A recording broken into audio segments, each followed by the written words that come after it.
Même sujet sur polygénie. C'est devenu un tollé. Mais ce n'est pas un péché. Écoute, est-ce que le fait qu'on n'encourage pas les gens à faire une chose veut dire que la chose est mauvaise? Ce n'est pas un péché. Dieu connaissait l'ensemble des choses qu'il ne voulait pas. Exode chapitre 20. Il dit, tu ne tueras point, tu ne voleras pas, tu n'auras pas un autre Dieu devant ma face. Mais il n'a jamais dit, tu n'auras pas une autre femme. Quand il est arrivé sur l'autre femme, tu as m'énervé, hein?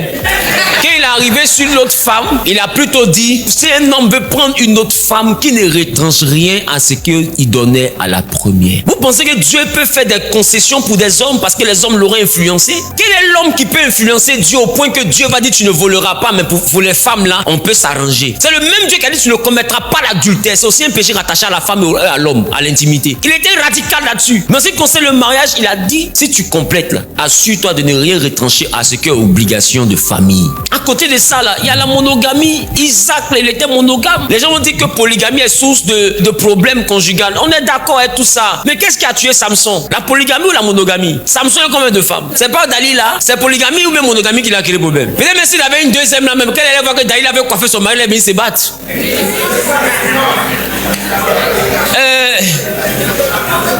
Non, ça c'est une supposition. J'ai dit peut-être. Non, pardonnez, laissez-moi en paix, s'il vous plaît. Je suis en train de vous expliquer juste que la monogamie était source de problème pour Samson. Isaac, le patriarche, il était monogame. Ça marchait pour lui, elle était stérile, mais après Dieu a fait grâce. Mais il y a des familles qui sont stériles, Dieu n'a pas encore fait grâce. Et quand il dit des familles qui sont stériles, là, je parle des familles de pasteurs. Il y en a qui sont là, non, polygamie n'est pas une bonne chose là. En étant il est pasteur, il n'a pas enfant avec sa femme. Et puis, depuis, Dieu l'a rendu très prospère, mais ils n'ont pas enfant officiellement, ils sont deux, ils sont sur l'affiche. Mais il y a une femme là-bas qui a fait enfant pour lui. Si tu veux qu'on en parle, ne nous fâchez pas. Si Dieu a fait Adam pour Ève là, si on veut faire sortir ta joie là, il faut pas, tu as fait, je vous dis qu'on a créé scandale dans le corps de Christ, hein.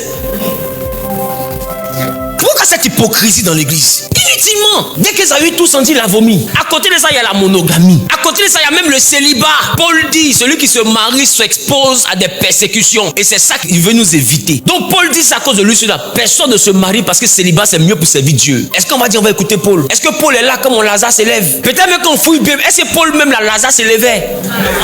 Parce que Paul n'a jamais expliqué sa maladie à quelqu'un. Il dit, il y a une écharpe dans mon corps. Un ange Satan. J'ai dit, j'ai prié Dieu pour me délivrer. Il dit, ma grâce te suffit. Mais il a dit grâce, il n'a jamais dit c'était quoi le problème. Donc quand on regarde le monsieur, il est fâché, femme. Mais si tu peux rien faire, femme, elle va t'énerver.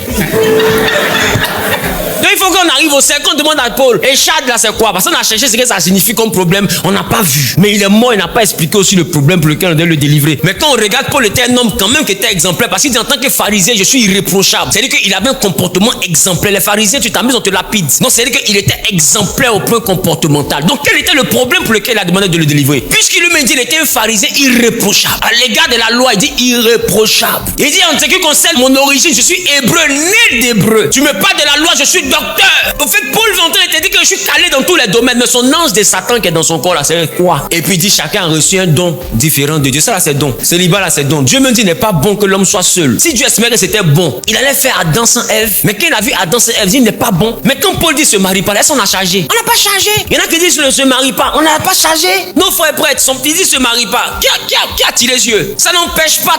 La situation matrimoniale n'empêche pas le salut. Mais en tant que chrétien, on fait la promotion de la monogamie. Et d'ailleurs, nos pays nous empêchent de faire la polygénie. Parce que c'est la femme que tu maries à la mairie, c'est elle qui est reconnue par la constitution de ton pays. À moins que ton pays valide la polygénie. Sinon, tu maries une femme légalement, la deuxième, là, c'est adultère. Dans un pays monogame. Mais la Bible n'est pas ivoirienne. La Bible, là, c'est la parole de Dieu. Et Dieu dit, si quelqu'un veut prendre une autre femme, la preuve, lorsqu'on arrive dans les villages où les gens n'ont pas Jésus, on croise un roi, on croise un chef du village, il a ses Adjoa, il a ses Adjoba, il a ses Agnès. Elles sont 8. Tu as fini de prêcher. C'est notablement 3-3 en poids.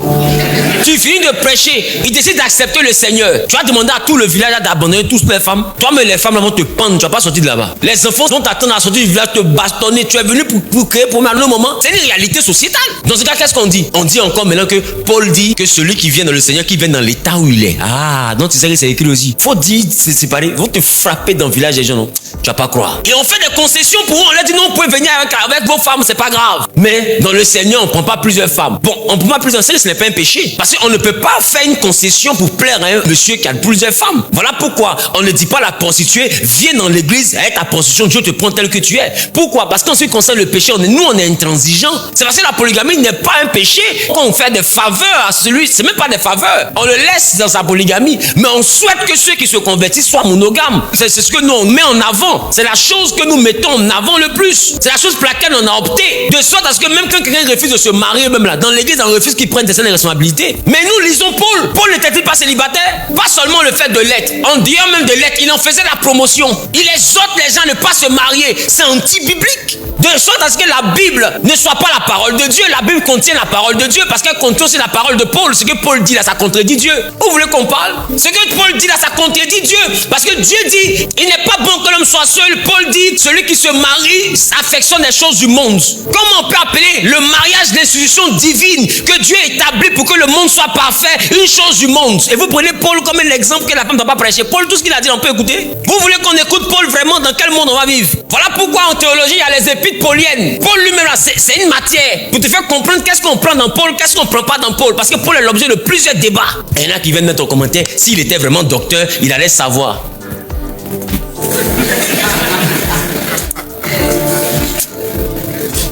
Bon, je ne suis pas docteur. J'ai compris, je ne suis pas docteur. Regarde, pour moi, c'est mon doctorat là qui vous fait mal. Et je ne suis pas docteur. Je suis médecin.